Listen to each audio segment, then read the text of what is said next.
if the energy of the photon is 10 electron volt, then its momentum is. We all know that wavelength of a photon is given by hc divided by E, where h is Planck's constant, c is speed of photon in vacuum, E is energy of the photon. This formula can be manipulated to get wavelength directly in terms of nanometer. That shortcut formula is lambda in nanometer is equal to 1242 divided by energy of the photon in electron volt. So we have given that energy of the photon as 10 electron volt. Substituting that, we get wavelength as 124.2 nanometer. From the concept of de Broglie wavelength, momentum of photon is given by h divided by lambda. Now substituting 6.6 into 10 power minus 34 for Planck's constant and 124 into 10 power minus 9 for the wavelength, we get momentum of the photon as 5.33 into 10 power minus 27 kg meter per second. Option D is the right choice. What will be the number of photons emitted per second by a 10 watt sodium vapor lamp, assuming that 90% of the consumed energy is converted into light? Wavelength of sodium light is 590 nanometer. Planck's constant h is equal to 6.63 into 10 power minus 34 joule second. First of all, we need to evaluate what is the total light energy radiated per second. We have given that the total electrical energy consumed is 10 joule per second and the efficiency of the bulb is 90%. Therefore, total light energy radiated per second is 90% of total electrical energy consumed. Upon solving, we get the answer as 9 joule per second. Now, we must evaluate for energy of a single photon, which is given by hc divided by lambda. Substituting and simplifying, we get the answer as 66 into 3 into 10 power minus 18 divided by 590 in terms of joules. Now, what is the total number of photons that are emitted from the source per second? One photon energy is given by this and we need to have total energy of 9 joules.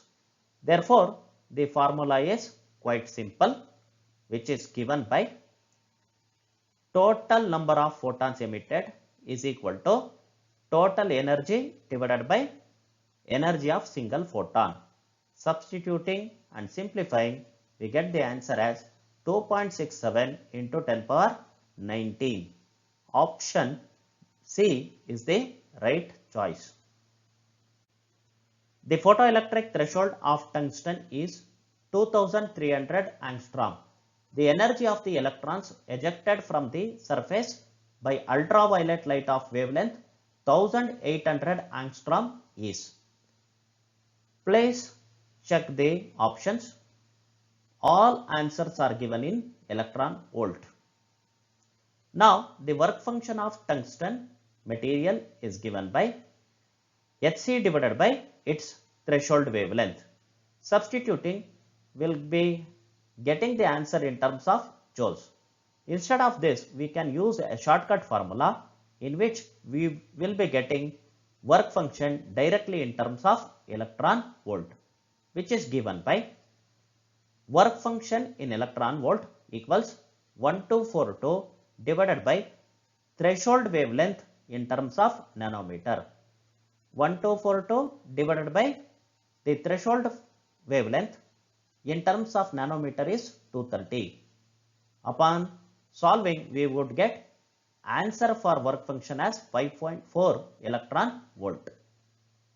Now, we will use the same shortcut formula to get the energy of incident photon. That is, energy of incident photon in terms of electron volt is 1242 divided by wavelength of incident photon in terms of nanometer. It is 1242 divided by 180. Upon solving, we will get answer for energy of the incident photon as 6.9 electron volt. Now, according to Einstein's photoelectric concept, the maximum kinetic energy of the emitted photoelectrons is Kmax equals E minus phi. Substituting and simplifying, the answer is 1.5 electron volt. Option B is the right choice. A photocell with constant potential difference of V volt across it is illuminated by a point source from a distance of 25 centimeter. When a source is moved to distance of 1 meter, the electrons emitted by photocell. We have 4 various options. First of all, we need to know the relation between intensity of light falling on the photosensitive material with the distance between photosensitive material and the source of light. It is given by intensity inversely proportional to the square of the distance. Or in other words, we may say intensity obeys inverse square law. And we should know the relation between photoelectric current or the number of photoelectrons emitted with respect to the intensity. They are directly proportional to each other. This can be explained this way. That is, in terms of photoelectric effect, intensity means number of photons incident. If the number of photons are incident increases, we would be having more number of collisions, and each collision will bring out one photoelectrons if the energy of the incident photon is sufficient. So more intensity means more photons incident on the metal surface. More photons means more collisions. More collisions means more photoelectrons will come out. More photoelectrons will come out means it will give more photoelectric current. Here we have distance increased by 4 folds. Initially it was 25 centimeter. Finally the distance is 1 meter. It has been increased by 4 folds. Therefore, the intensity is going to fall by 16 folds according to this relation. Hence, the photoelectric current or the number of photoelectrons are also going to decrease by a factor 16. Option B is the right choice. For a certain metal, when incident radiation frequency is nu equals 2 nu naught, the electrons come out with a maximum velocity of 4 into 10 to the power 6 meter per second. If the value of nu equals 5 nu naught, then maximum velocity of photoelectrons will be. Using the Einstein's photoelectric equation, for the first case, we have 2h nu naught equals h nu naught plus k1. Upon simplifying, we get k1 equals h nu naught. For the second case, the photoelectric equation becomes 5h nu naught equals h nu naught plus k2. Upon simplifying, we would get k2 equals 4h nu naught. So now we can write k1 at the place of h nu naught.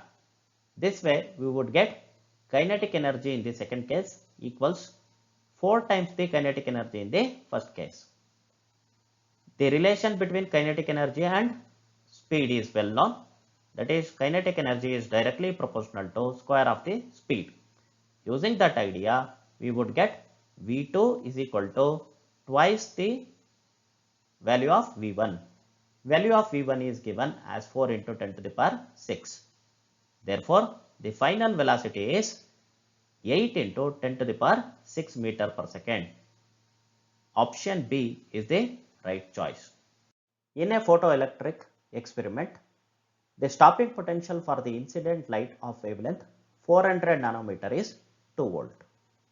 If the wavelength be changed to 300 nanometer, the stopping potential will be. Here we are decreasing the wavelength from 400 nanometer to 300 nanometer.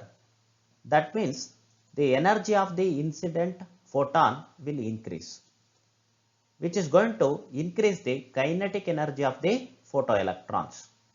More the kinetic energy means we need to have greater potential to stop those photoelectrons. That means to stop it, we need to have more than 2 volts of potential. Option D is the right choice. Light of frequency 1.5 times the threshold frequency is incident on photosensitive material. If the frequency is halved and the intensity is doubled, the photoelectric current becomes. Here, the initial incident photon frequency is 1.5 times the threshold frequency. The final frequency of the incident photon is half the initial frequency. That is, nu equals 1.5 times nu naught divided by 2. So, we have the final incident frequency equal to less than threshold frequency.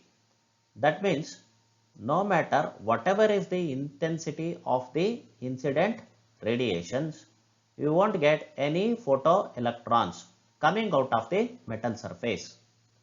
Hence, the photoelectric current will be 0. Option A is the right choice. The work function of a metallic surface is 5.01 electron volt. The photoelectrons are emitted when light of wavelength 200 nanometer falls on it. The potential difference applied to stop the fastest photoelectrons is, first of all, we need to calculate energy of incident photon. The energy of incident photon can be calculated directly in terms of electron volt, which is given by formula 1242 divided by wavelength in nanometer. Substituting and simplifying, we will get the energy of incident photon as 6.21 electron volt. By Einstein's photoelectric equation, the maximum kinetic energy of the photoelectrons emitted is given by K max equals energy of incident photon minus work function of the metal surface. Substituting and simplifying, we get maximum kinetic energy of the photoelectrons as 1.2 electron volt.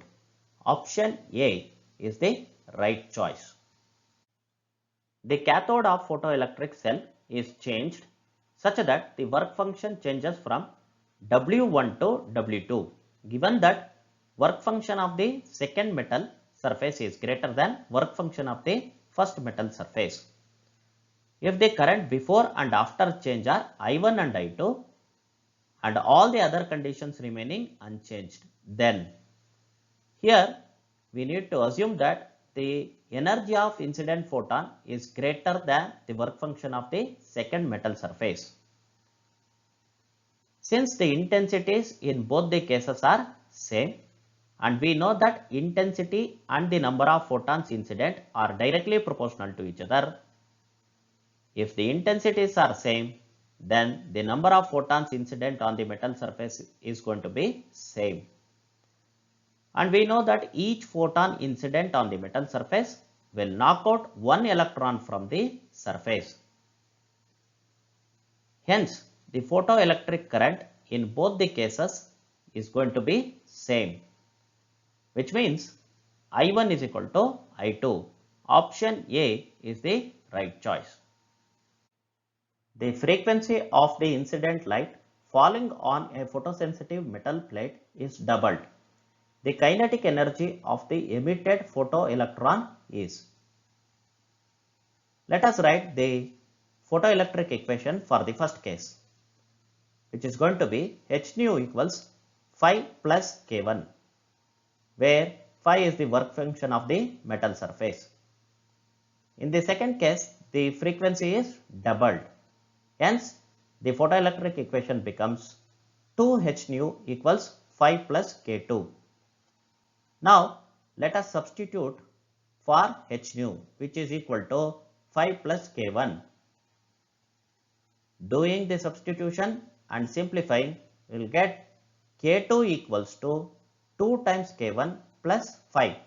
That means k2 is greater than twice the value of k1. Option C is the right choice.